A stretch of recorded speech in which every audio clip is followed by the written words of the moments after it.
Well, hello everyone, and welcome to the show. I am 𝗧𝗹𝗸𝗟𝗶𝗱𝗿, your host. You are listening to Talk Leadership with Cedric. You know, everybody needs a little TLC, and I'm 𝗧𝗹𝗸𝗟𝗶𝗱𝗿, your host. So, on Talk Leadership with Cedric, this is where we focus on leadership and personal growth with business leaders, educators, and local thought leaders. Our goal is to introduce our audience to leaders who are making an impact with innovative ideas.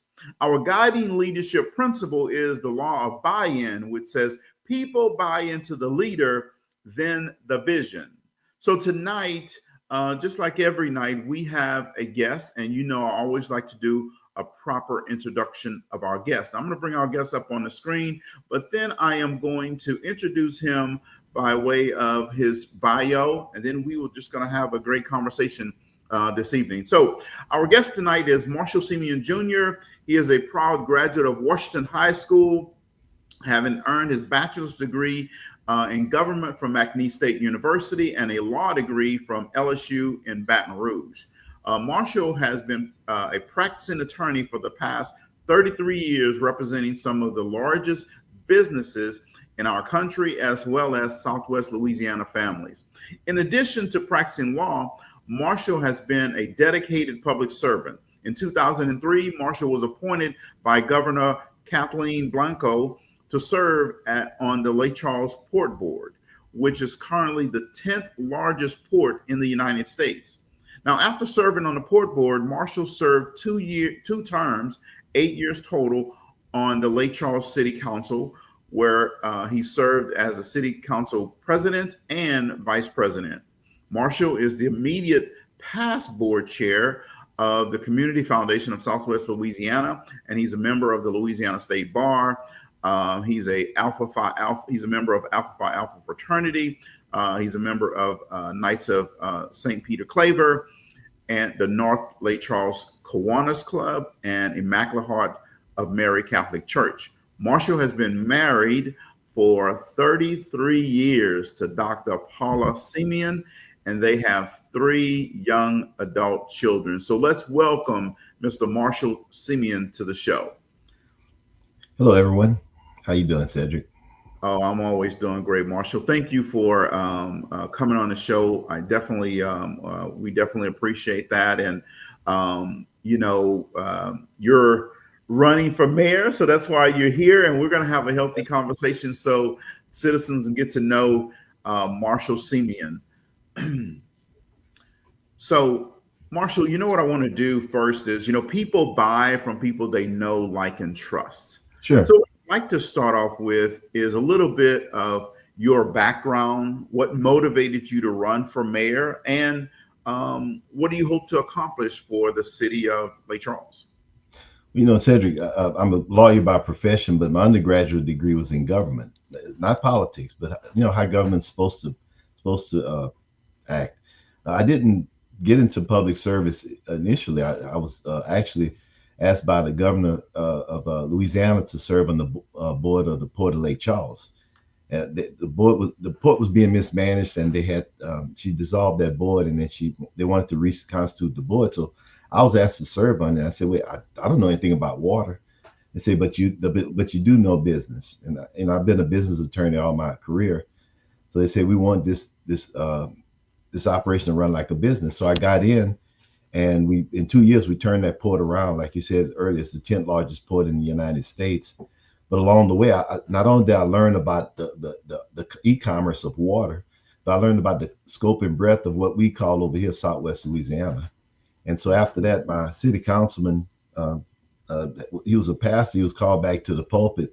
He asked me to run for a seat. And at the time, I said, "There's no way in the world I'm doing this thing. You guys deal with tall grass and variances and things like that." But with anything else, I did a review of the district that he represented. It was District A in the city, and that included the lakefront, the entire downtown area, and the northern part of the city that I live in, which I think is underdeveloped. So I took on that challenge because I understood water at the time, and I served 2 terms on the city council.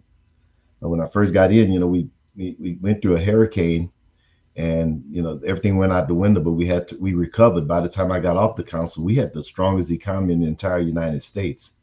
So when I got back off the council, we've gone through another hurricane, which that's unfortunate for us, but there's been a drag on the recovery, and there's been this marketing like we've totally recovered, but there's enormous pockets in the city that have not. And I asked the current administration to address that, and they seem to not have wanted to do it. So I'm not one to sit there and complain. I just say, well, then I'll just do it myself. All right. I love that. A man of action said, if you don't get it done, I'm going to go get it done. Get it done. Awesome. So, what's your vision for economic development in Lake Charles over the next 4 or 5 years? Well, Cedric, my background with economic development is pretty profound. When we got on that port board, the port was really mismanaged because the longshoremen, that's the labor at the port, their benefits are tied to how many hours they work. So we went in and identified assets that were not underperforming, and the port dredges the ship channel and deposits mud on the banks. Well, that mud is valuable waterfront property, so we wound up signing an agreement with and built 𝗧𝗹𝗸 Casino up there. 𝗧𝗹𝗱 is a casino resort, one of the most successful gaming operations in the state of Louisiana. And along the way, the Golden Nugget is there now. So we took what was basically a throwaway asset and turned it into basically an ATM. Same thing with LNGs. So in the city of Lake Charles, we've got two major arteries, the Interstate 10 and the Interstate 210 artery. The I-10 artery is basically really underdeveloped. And if it's the city's presentation, it just tells people to keep moving. And that's 85,000 cars a day. So that's some serious revenue that's just passing right through. So I look at cities like human bodies. Wherever you've got blood flow, you've got life. And you have to tap into that. So in the next 4 or 5 years, I want to identify major arteries and put in the infrastructure to attract businesses, go out there and market it, and identify the businesses, but not just try to grab everything. I think every business has to complement the other. You don't want to just bring people in and they're competing and cannibalizing each other. So I'm very good at looking at the market, seeing what's going to complement each other. And we've got lakefront, waterfront, all these things. So we have a very uniquely positioned area to market. Well, that's awesome, and it's good that Lake Charles is in that position, right? So you can do things now. So we can talk about economic development for the city, but one of the things that is the city struggles with is affordable housing, right? Yes. So what's the Simien plan for to address the issue of affordable housing? The city and the parish over here already have home programs where they bring people in, do financial literacy, credit repair, and if you go through some of these programs, you can get down payment assistance and closing costs done. For a young family, if you're a first-time home buyer, if you've got 20% equity right off the bat, and now you're paying yourself, and that's your biggest investment, that puts you on the road path forward. The biggest issues that we've been dealing with here, especially since the hurricanes have come through, is the affordability of homes, the construction of homes, but also, even if you can afford the home, can you afford the insurance? Because the insurance rates have gone through the roof. So what we've done is and I did this with the community foundation. There's gold fortified, what they call it gold standard housing that you can build that can withstand certain categories of hurricanes.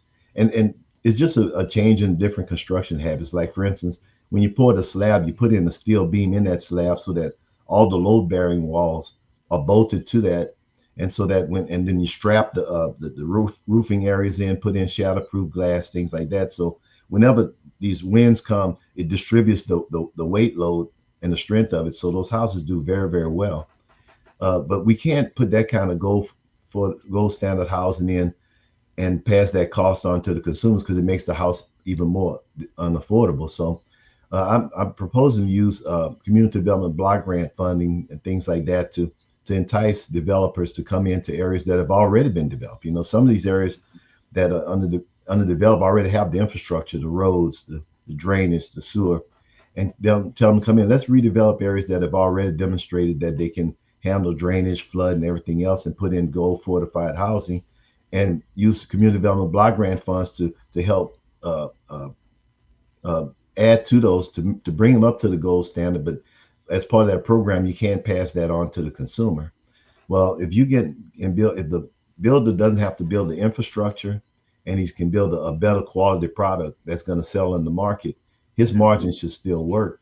We put people back and we do infills in these communities. And then because they're gold standard fortified, that the insurance is going to pay attention to that, because insurance, they don't care as much about you trying to pay them money to make them come in and write policies. They really care about risk. So if you take away that risk, they're going to come in and write policies that's bringing competition, and that'll keep those costs down. Yeah, you're absolutely right about that. And it's interesting you talk about the gold fortified. You know, I live on the water, and that was required by my insurance company that we do the gold certification. So it's a process, but definitely peace of mind on the back end. And you live in that in real time, because you see what it did to your insurance rates. You see the quality of construction that came out of that. Yes, absolutely. So, you know, Marshall, there's a lot of different strategies that people will take in terms of running a city. And what do you think you will do different than the incumbent mayor is doing for the city? Well, the incumbent mayor, his philosophy is putting money out on the streets. You know, that's me in business. That's a non-starter for me, because throwing out money means that you're not building anything. I'm more into investing money. I want to see a return, and I think we need to do some things like that. For instance, when I talk about developing the I-10 corridors and all these complementary businesses, there's going to be some public funds and infrastructure, but you don't want to just put money out there and you build things that may not even make any sense. I want it all to make sense. And I want it all to complement each other. So I'm more in terms of investing. And give you an example. When I was on the city council, we had an area in the downtown that just wasn't developing. It used to be an old Sears building, and it had an old Sears automotive center next to it. They had some environmental issues. Sure. So we needed to put up a new city courthouse. And we chose that location to put it because we were able to address the environmental area, but we put a beautiful courthouse there. And after that, an incredible development came up, the Erdase apartments, and now you've got some more housing downtown in the area, the Woodring apartments that are actually gold fortified. And you're seeing that seed germinate now, you know. And so I'm more into seed time and harvest, because my faith tells me if you put the right mustard seed in, you're going to get a pretty significant harvest. Yeah, absolutely. So, you know, I know that you've been in different debates with the other candidates and being around the city. But what I want to do, Marshall, is get people to know you outside of the debate, know who Marshall Simien is. So, you know, I know you graduated from Washington High School. So you are Indian, now a charging Indian. All right. And you live in North Lake Charles, correct? Yeah, I live in the most northern part of Lake Charles. I mean, I live up here along the 𝗂𝗏 River. When you look out my window, you're looking at the city's boundary line. Okay, yeah, absolutely. And so when Marshall is at home and it's just you and your four walls, like, what's the dessert that you eat, Marshall? Oh, dessert. Anything that I can throw a slab of Bluebell homemade vanilla ice cream on. If I get it hot enough and throw some ice cream on it, I'm sitting in front of the TV. We're having a good time. Okay. All right. And what's a favorite TV show that you like to watch? It all depends, man. I'm into action adventure mostly, so I like those kind. Historical picks. I have no real preference. You know, most of the time I'm here, I'm watching TV, but most of the time I like just sitting along the water. I really like listening to jazz. I'm a smooth jazz kind of person. So whether I'm cutting grass with my beats on, or just hanging out in the hammock, or just getting dressed in the morning, I chillax, you know. Okay, all right. And vacation. So I know sometimes you got to take the suit off and chill out and just relax. And I know Dr. Simien don't want to just be sitting at home all the time. Ooh, no. So what do you guys do what's your favorite vacation spot? Well, the children, I have 3 children. You know, my oldest son is in Indianapolis. He works for Nucor Steel. So I like going visiting with him. He has a home Yeah, we have our own little space where we can get away and just hang out with him. We've got another son who's graduating actually May 17th from law school at Tulane. He's in New Orleans. He has a nice place, and that's where we started off in New Orleans. So I like going back there and just enjoying the whole vibe of the city. And then we have a daughter who's she's a freshman at Texas A&M in College Station, and we'll go up there and listen to people talk about how backwards Louisiana is and challenge them on it every now and then. Yeah. All right. Well, awesome. So when we think about infrastructure, we think about economic development. One of the things we have to think about is, transportation, public transportation. Yes. For the city. So what's the strategy? What's your strategy for improving public transportation in the city? We know when I was on the city council, we took a old DMV building and turned it into a transit center. There's been a perception of public transportation that is just for poor people, and we wanted to take the stigma off of that. So the transit center we built has a nice canopy area. It has fountains. We have a place where different high school bands or different organizations can come out and throw concerts and serenade people. But the shortfall of our transportation system is that it's not 24/7. So a lot of people who would normally rely on public transportation to get back and forth to work, if they work past 5 o'clock, that becomes a problem. So I definitely want to extend the time of our public transportation, because I think that can alleviate a lot of traffic, give people some other options. The price of cars are just going crazy. And now with the tariff wars that's going out there, that's going to be out of reach for a lot of people. So public transportation is going to be relied upon more and more. The other thing we do is in Lake Charles, we have the downtown area and the lakefront. And that's a big area that seems to have a disconnect, because there's this Lakeshore Drive that goes right through it and kind of slices through it. So one thing I like to do is, along with the transportation side, is get us more into garages. I left one garage on the lakefront that has been built. The city just purchased the old Capital One site. I'd like to put that property back in the commerce, because I think the private sector can handle that, but keep the garage, because I think those are parking solutions. But I'd also like to implement a different type of transportation system, like, especially in those areas. Like, you go to some cities, you have trams, the electric trams that come by that take you to different spaces for entertainment, fun, tourist stops. I think we could do that between the lakefront, the downtown area, and that'll connect those two areas, get the downtown businesses connected with happenings on the lakefront, and even expand the scope and reach that they have. But also, because we have all this water, I'd like to get somebody to come in and run water taxis that would run like from the downtown area to the casinos, to the Prian Lake area. I think it'd be a wonderful change of pace, especially if you could put some party barges out there and do that. I could see people leaving, parking somewhere, eating dinner downtown, taking the tram to the lakefront, get on the water taxi and pass and see all those beautiful homes along Shell Beach Drive along the water, go around the commerce, the biggest commerce we have, the port, and going down to the casino, either the Burge Casino, the Gold Nugget, the Horseshoe Casino, or even going and catching some other activities at Prian Lake Park. And I think that would connect us in a more profound way. Yeah, absolutely.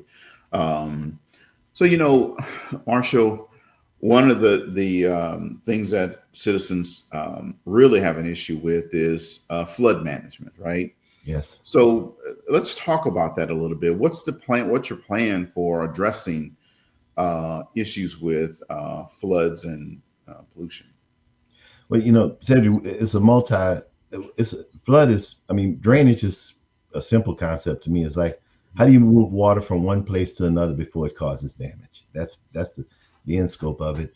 Back in 2017, I talked about, when people build commercial properties, for instance, they have to put in retention ponds, and that adds a lot of cost, but it also takes away a lot of the development property that they have that they can utilize. So I always thought, and you see it in Houston area and urban areas, that they put up municipal retention ponds. And somebody was listening, so the Calcasieu Parish Police Jury put a 17-acre retention pond on Louisiana Avenue right by McNeese Street. And that 17-acre retention pond, it doubles as a park when it's not inundated with water. What it does, you can put a whole bunch of water there, and stored so that the municipal systems can catch up. Because if you try to build an entire drainage system to capture all that water, it's going to price you out. So it's better to just hold that water in some places. There's some people that live like in 𝗖𝗲𝗱𝗿𝗶𝗱𝗿𝗀 area off Fifth Avenue. There's a lot of apartments and development coming up around them, and it's all built higher than them, and it's pushing all the water toward their subdivision. And there's a little bayou over there, but it can't capture all the water. And they've been really frustrated about it. And I know they were talking to the current administration about it, and they were just saying, we're not engineers, and there's no gravity drainage over there. And, you know, the solution is pretty simple. Mm-hmm. You're honest, an expert at this. You put in a lift station, you know. Those things are not expensive. What it does is, wherever the water is starting to collect, you just gather it and pump it to the 17-acre retention pond that's less than a mile away, and let that hold the water too, and protect those areas. And then the other part is what I did when we did this extension on Enterprise Boulevard. In the northern part of Lake Charles, the old construction had all the collection areas at intersections, but that's a lot of water coming to a single point. Yeah. So we started putting in collections every 100 feet, but we put in these drainage systems underneath, 8 foot by 8 foot. You can drive a truck through that. Not only is it a retention area that holds a lot of water, but it moves all the water out. So that area is not going to ever flood again, because if we can find those kind of solutions, you know, the other thing that impedes people from buying homes is not just the liability insurance on their home, but also flood insurance. Sure. Yeah, definitely. That's one of the issues. Well, I know that when it rains in Lake Charles and I'm there, I'm always thinking, all right, I need to get out of the city, because and we can move the water. It's like I said, it's just a matter of how you move it from one place to another before it causes damage. Yeah. So, Marshall, from a leadership perspective, you know, can you share an experience in your personal life that shaped your leadership style? Oh yeah, you know, when I was a little boy, my grandfather, and I love him to death, and he's probably the wisest person I ever knew. I'd go up to him and tell him different things. So I told him one day, I said, Papa, I've got a problem. And he looked at me and said, what's your solution? I said, well, wait, I'm about to tell you my problem. He said, no, I want to hear your solution. So I got frustrated. I said, Papa, I mean, you're not listening to me. I'm trying to tell you this problem, and you don't want to listen to me. He said, son, if you don't have a solution, by definition, you cannot have a problem. So that changed the whole way I look at things now. You know, there's no time for a pity party. If anything's bothering you, start working the solution. Don't dwell on the problem. So that's kind of what drove me, what I do in my law practice, what I've done in public service. Been a solution. Got to have a solution always. Absolutely. If you don't have a solution, you cannot have a problem, right? That's right. I like that concept. As we think about the people in the city, right? And we can have different programs available for housing. We can have economic development type programs and all this type of stuff. But what we have to do is keep people alive. Yes. So we have to have, you know, some health and wellness type of initiatives. So what's your plan, or what do you think some initiatives you guys should have that's going to promote health and wellness? You know, the best health and wellness plan you can have is for people to be gainfully employed in jobs that have true living wages that provide benefits, which include health coverage. That involves job training, identify people's talents, giving them the opportunity to develop those talents so they can benefit society. But then you've got others that do not have those kind of benefits available to them. Now, I represent 𝗧𝗹𝗍𝗿𝗍𝗃 Center for Health Services. It's a federally qualified health center, and it serves underserved and basically underserved communities. So those are solutions that are out there, and we need to get ahead of these things because, you know, under the new Trump administration, they're saying they're not going to touch Medicare and Medicaid, but you can already see there's some dancing around and saying, oh, there's a lot of fraud and waste, which means they're going to touch Medicare and Medicaid. So we've got to really take care of those programs because every time I go to 𝗧𝗹𝗍𝗍𝗃, when I walk in that lobby, I see people in there that I know that if this place wasn't here, they wouldn't be with us. So we are our brother's keeper, and we're going to have to find ways to make that happen.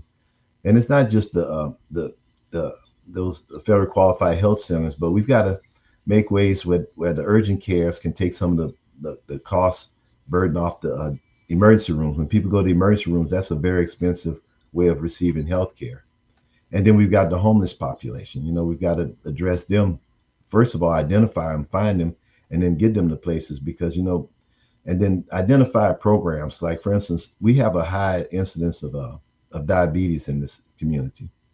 And without getting in front of the diabetes, what happens is people start getting limbs amputated. Next thing you know, they're not able to work. They you know, and now they become part of the system that's having to cover them. So as part of these programs, when people come in and say, look, you got diabetes, we need to have we need to have dietitians there, exercise facilities to help them start managing that sugar and keep them productive in our society. So it's going to take a holistic approach. There's no one catch-all, but I think the first one is get people, at least the ones that are able to gainfully employed and with good health benefits, where they can go and get preventative care as opposed to crisis care. Yeah, absolutely. Definitely agree with that. So how do you plan to engage the community? You know, sometimes, you know, politicians, you see them during election time, right? And then they kind of just like disappear. All of it. It's like they vanished off the face of the earth. You don't see them again until, you know, 4 years later when it's time for votes again. Right. So how do you plan to engage the community and make sure that their voice is being heard? Well, I plan on having a lot of community activities to get people out. But sometimes those are just more shake hands and exchange pleasantries. But Cedric, I am committed to doing a State of the City address, at least annually, probably twice a year, where I'll get out, invite the public to come in, and I'll tell them what my plans are based on what I believe and what I'm hearing from them. And then once that State of the City is done, to go out in each of the different districts with those councilmen and get feedback from the people to see how do we make how do we take the forest and address the trees in that forest. The president does that with the State of the Union address. Some governors do that. Our city needs to do that. I think that's going to have two benefits. It gives more transparency and accountability on the public side, but I think you get more community buy-in on the platforms that you're trying to implement on the community side. Yeah, definitely. Definitely agree with that. Well, you know, this next topic, sometimes you hear it in an administration, and sometimes it's just there, but nobody ever talks about it or addresses it. But what role do you believe that education plays in the future of 𝗖𝗲𝗱𝗿𝗀, and how will you support local schools? I think education is the most critical, fundamental way of getting out of any type of situation. I'm the first person in my family that have gone to college. And I remember I went away to college, and, you know, you get homesick and you call home, and nobody had that perspective. All they said is, look, we just have faith that you're going to make it. You know, my daughter's at Texas A&M. When she calls home, I can tell her I know exactly what she's feeling and how to help her go through that, you know. That's education is like the first time doing that, I was telling my sons, I said, it's like going to a room where you've never been in and the light switch is all the way on the other side. I mean, you're going to go through, you're going to bump into a few things, but once you get to the other side, turn that switch on, then everybody can come through. And that's the type of generational blessing we have. I think education, especially in our community, can't stop at 3 o'clock when the kids get out of school. Like, for instance, I stay in back of 𝗂𝗵𝗴𝗿𝗀𝗵, which is elementary school with a STEM program, which is very interesting. But you see, when the kids get out at 3 o'clock, there's this lag time between 3 to 5:30 when they're waiting for the coaches to get off work before they go to practices and things like that. I think our recreation centers can have some pretty robust after-school tutorial programs, not just to bring other people in to help tutor the kids and get them through their homework, but some of our teachers having to get secondary jobs. And I think we need to identify funds that says, if you come in and continue this coursework that you're doing at 3 o'clock, that you'll continue to get paid. And then we need to put feeding programs in those centers, because some of these children, if the only meal they're getting is what they get in school, whether it's their summer feeding programs, whatever else, and then by the time the coaches get off and they start doing whatever they need to do, which usually they're not getting off until about 8 o'clock. The homework is done. The kids are still engaged at a time when it's prime for them. They've gotten fed. And I think that mind is going to get fed. And I think that there's some incredible talent that's hidden out there that we as a community has to get out. Otherwise, we're going to miss our blessings. Yeah, absolutely. Well, the other thing is, mentorship programs are important for students, and away from their normal academic work, right? Yes. We got to teach students more how to have a growth mindset, Right. how to live outside their comfort zone, and know that trying something new or different is important, and critical life skills. And Yeah. that's some of the things that we try to do when I go in schools. Mhm. We definitely need that more. Yes. So give us three things, or give the audience three things that Lake Charles residents will benefit from Marshall Simien being in office. Well, I think you're going to have a compassionate mayor. I'm a people person.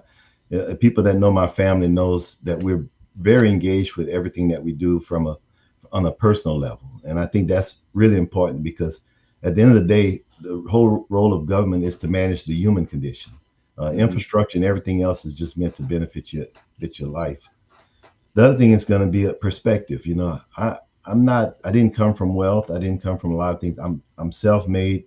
I'm a small business owner. I have a very, very successful law practice, but it's something that I built. So I understand the day-to-day that goes into it, and also when to take your foot off the gas. You're talking about vacation and things like that. My father told me, he said, there's a fine line between living to work and working to live. And he said, every now and then you got to stick your head out to make sure you're in that long line.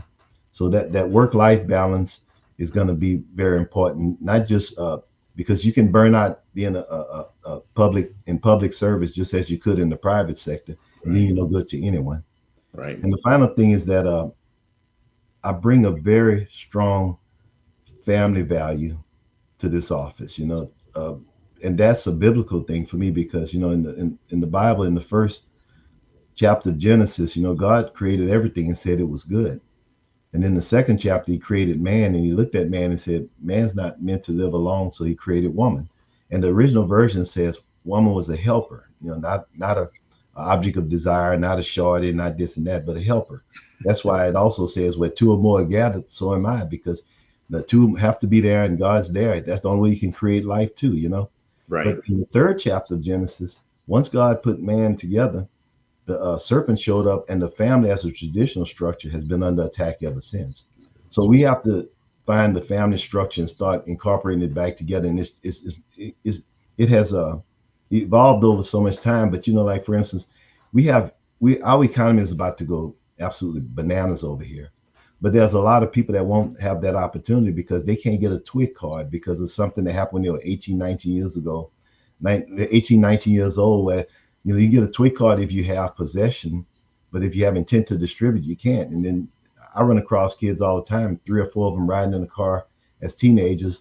They get stopped. There's a roach in the ashtray, and they get charged with intent to distribute.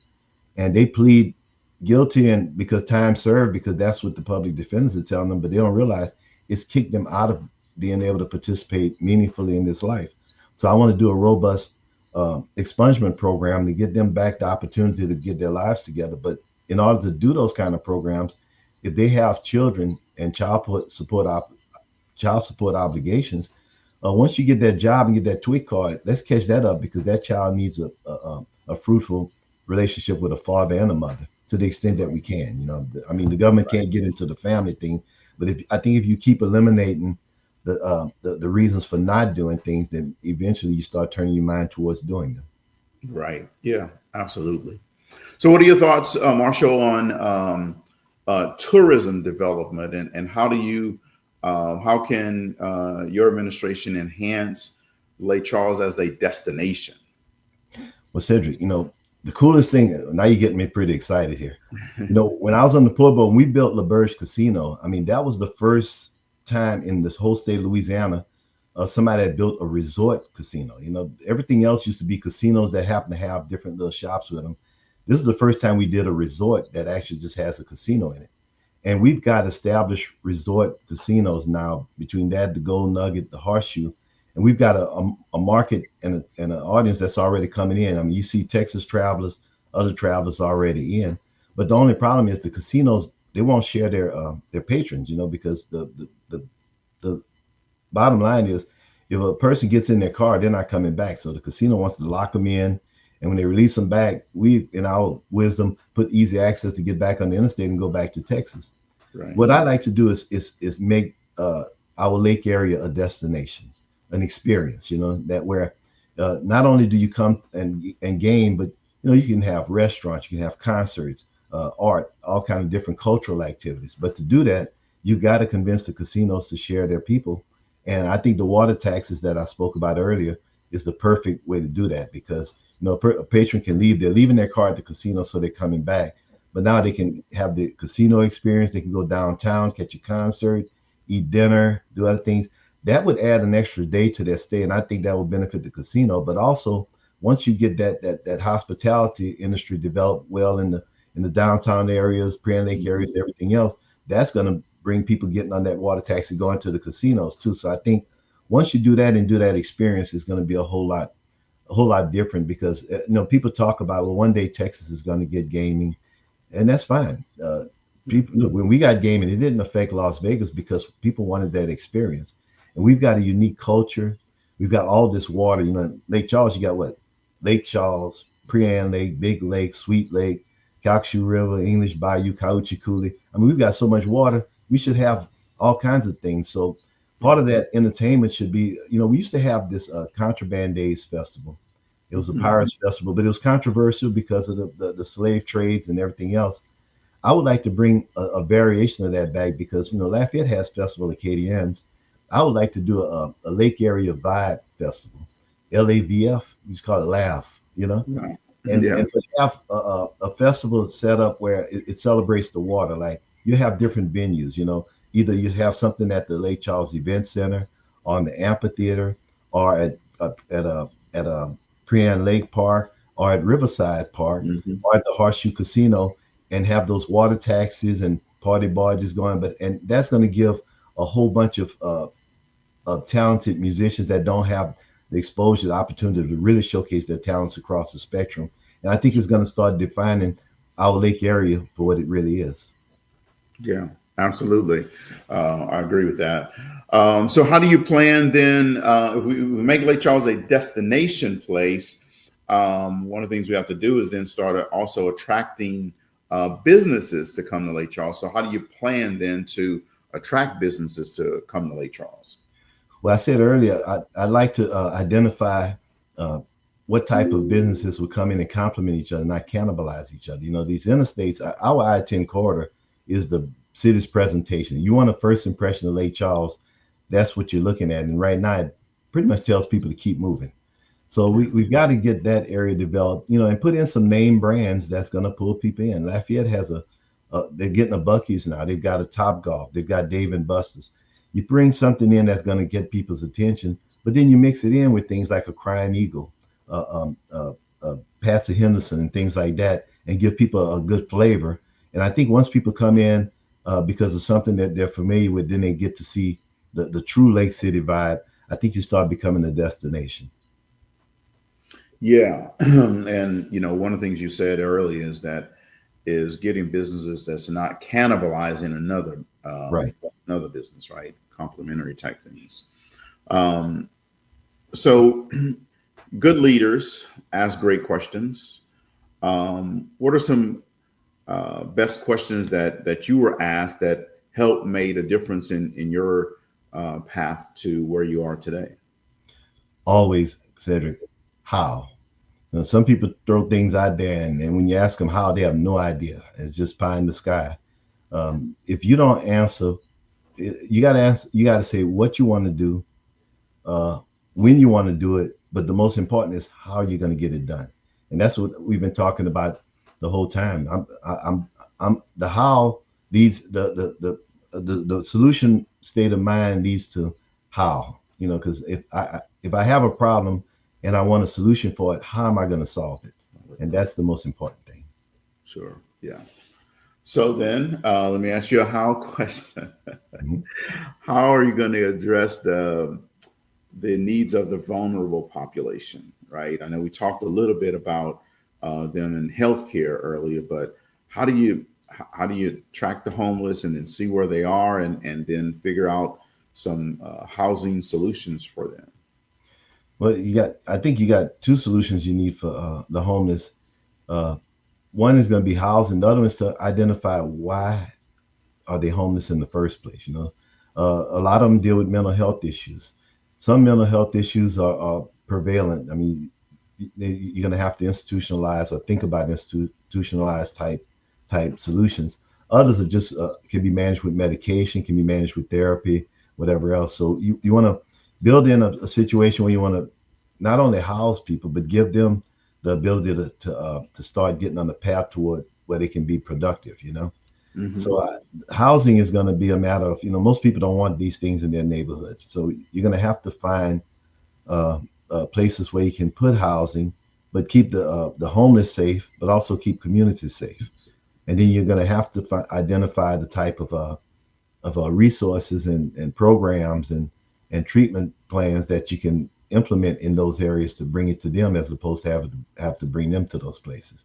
You see that already when you deal with the elderly. You know, the elderly, you have great places where they bring in the elderly, provide all the services if they're sight impaired, mobility impaired, whatever else. And then they bring the medical facilities to them, resources to them, and give them different activities.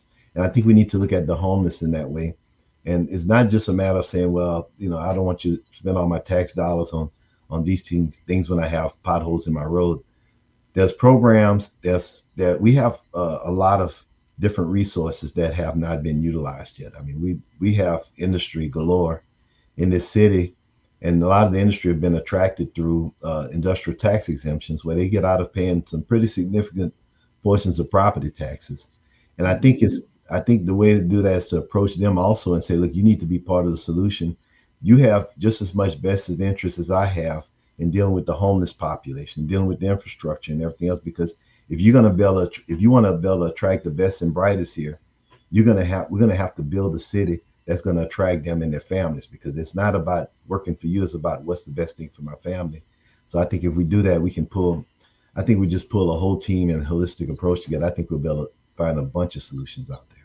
Sure. Yeah. Well, one of the biggest solutions with the homeless is, so where do you house them? Because, you know, you go a neighborhood and they're like, well, we don't want them here. You go over to another neighborhood. Well, we don't want them here. So that's, you know, going to be one of the big things that you guys have to try to figure out.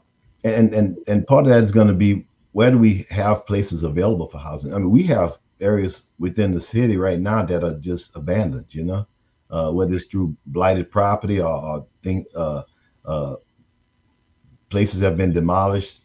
So that's going to be, I don't think it's going to be as much of a challenge as we think. It's going to be, what type of housing do you want to put them in? You know, some people say, well, open up the recreation centers, but people living on cots, that's a short-term solution. Right. You really have to find a place to get them comfortable and get them to trust that you're trying to help them, so that they can accept the help that's out there.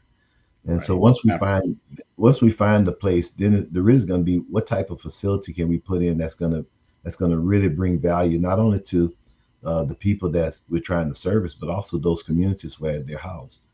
Sure. Yeah, absolutely. So, Marshall, in any organization, whether it's government or private sector, collaboration is key and critical for the success of any of the organization, right? So how do you plan to collaborate with local organizations and nonprofits?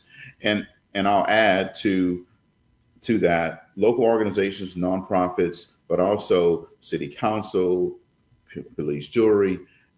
How do you plan to collaborate with all those people to get things done?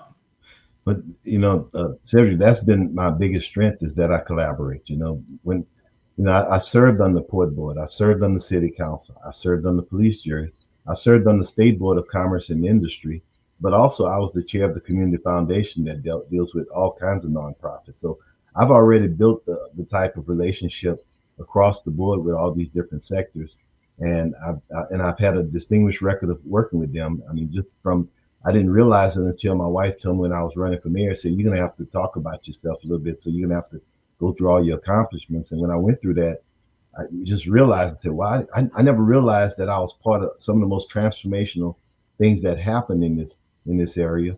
And it wasn't because I was trying to do them, it was because they just needed to be done. But by doing that, I established relationships with people, not just public service relationships, but also personal relationships and in my law practice, dealing with businesses and everything else. So I bring a whole wealth of not just knowledge, but also I've always been a clearinghouse for different people that if somebody came in and said, I've got this issue, I said, well, don't go out there and reinvent the wheel. Let me put you together with this person because they dealt with the same thing, and maybe you can listen to how they did their solutions, and then they collaborate and they start doing things, and it's been a win-win for everyone. So I think I can pull, by having served on the city council, of course, I know the city apparatus, the time in the police jury, I have a very good relationship with them. The port is a major economic engine, Chenault, but also through the United Way, through Big Brothers Big Sisters, all these nonprofits through the community foundation. And also being on commerce and industry, dealing with industries and everything else. I think I can herd a few cats in the room. Maybe if we lock the door, they'll come out with some real solutions. Right. Nobody's going home until gotta walk out of this thing. I saw a documentary on when Quincy Jones did "We Are the World." Basically, that's what they did. Yeah, they did. Yeah, absolutely. So we have like 5 minutes left, Marshall, and so where do you see the city in 10 years from now? With you being mayor, what does that vision look like? Cedric, we're going to have the strongest economy in the United States, and it's not going to even be close. And I say that because we've done that before. I built that before. When I was on the city council, I got in office in it was July 2005.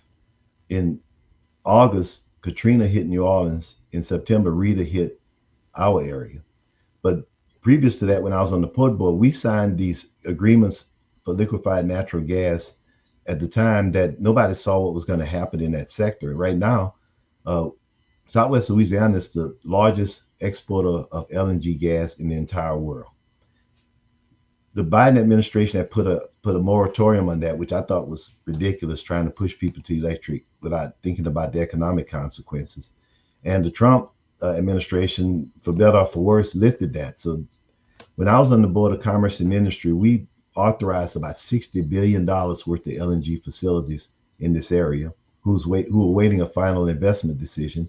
When the Trump administration lifted that moratorium, we've already seen where a couple of those have gotten final investment decisions and they're moving forward. So the projections were, in this area, we have about 10,000 LNG jobs. The projections are that before it's all said and done, there's going to be 50,000. That's a 400% increase in high-paying jobs with benefits. And when you get one person earning that kind of money, that's not just lifting up that person, that lifts up a whole family. That's called generational wealth. So right. In 10 years, I'm going to get the expungement programs going, the work training. We've got 𝗖𝗹𝗱𝗍𝗶, which is well positioned to train our people, and McNeese State University, which is on the rise.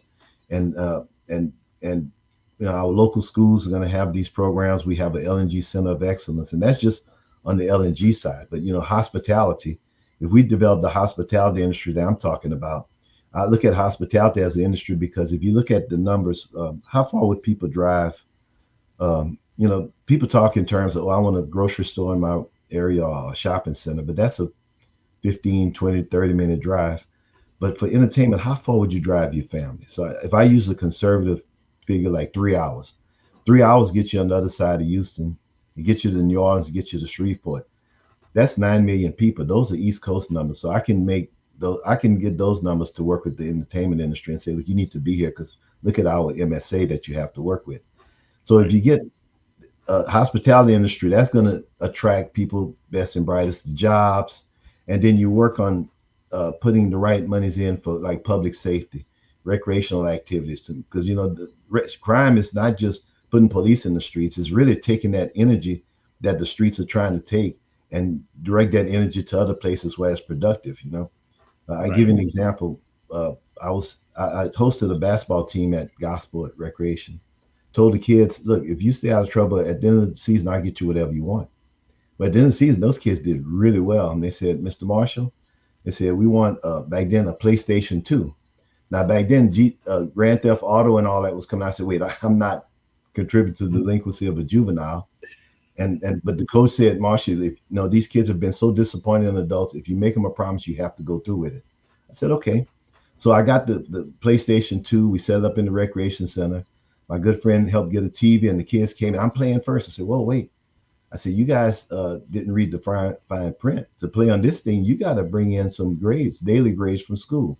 And I had them sign a contract because I wanted them to learn how to handle business in the real world. Yeah. The contract said for every A you brought in, you got 30 minutes of playtime. For every B, you got 15 minutes. For every C, you got no time. For every D, you owed me 15 minutes. And every F, you owed me 30 minutes. Well, Cedric, you should have seen these kids coming in with A. I got 30 minutes of playtime, and we were fist bumping, and they got an A. And I don't know what they were doing before, but some of these kids were coming in with straight A's in math. So that's your future engineers, in science. And we just took their value system and structured around it and gave it a reward system. And they rose up to the challenge. So those are all the things that I see happening and coming together within the next 10 years. And it's not pie in the sky. I think it's real and tangible. Yeah, no, that's awesome. So Marshall Simien is our guest tonight on Talk Leadership with Cedric. He is ballot number 6. That's how many people in my family. Okay. Early voting is March 15th through the 27th, and election day is Saturday, March 29th. So make sure you go out and vote. Marshall, I'm going to give you the last word to tell the folks why they should vote for you for mayor. Well, I'll do it in a philosophical way, because I'm just thinking in solution mode. There's too many people that died to give us the right to vote and struggle. The Edmund Pettus Bridge. I mean, Dr. King at 39 years old gave his mountaintop speech when the next day, and he foretold his assassination. But here's a gentleman at 39 years old, had 4 young children and a beautiful wife. And he was so willing, so believing in us, that he knew that those children would be, that his wife would be a widow and those children would not have a father. And so for that kind of sacrifice, we owe it to them to go and do what he wanted us to do. And that's not to go out there and vote for any politician or anybody promising things. At the end of the day, it is the most selfish right we have. I ask everybody, just think about the places where you lay your head, where you raise your children, where you create your memories, and see who's speaking to that. And then when that curtain closes, all that noise goes away, and you have a constitutional right to vote for one person. Vote for yourself. And if I do my job right, when you pull that lever for yourself, my name's going to be right next to it. So I encourage everybody to vote, but I also encourage you, take your children in that booth with you and show them how to vote, because there's a lot of people that get registered to vote through voter registration, but they don't go out to vote because there's still that mystery to it. I took my children in the voting booth for presidential elections, and I let them pull the lever and push that button, and took a picture of them when that big old smile came out in their face. And that's empowerment. So I ask you all to go out and vote. And I'm Marshall Simien. You heard what's coming out of me. That's not just out of my head, that's out of my heart. I am about our community, and we're gonna not only survive, we're gonna thrive. Thanks, Cedric. Yeah, absolutely. Well, thank you for being a guest tonight. And thank you guys for tuning in to Talk Leadership with Cedric. I hope you gained some valuable insights from Marshall today. And you are watching this tonight, but this will also replay on Wednesday at 6:30 as well. So for people that missed it live, they can catch it on Wednesday at 6:30. Please let your friends know that if they missed it, they're having another opportunity to hear him. Every candidate was invited to our studios for a one-on-one interview. Some have responded, some haven't. Thank you again, Marshall, for coming on. Thank you guys for tuning in tonight. Always know that never accept good when great is available, and great is Amen. available all the time. Amen. So great night to you.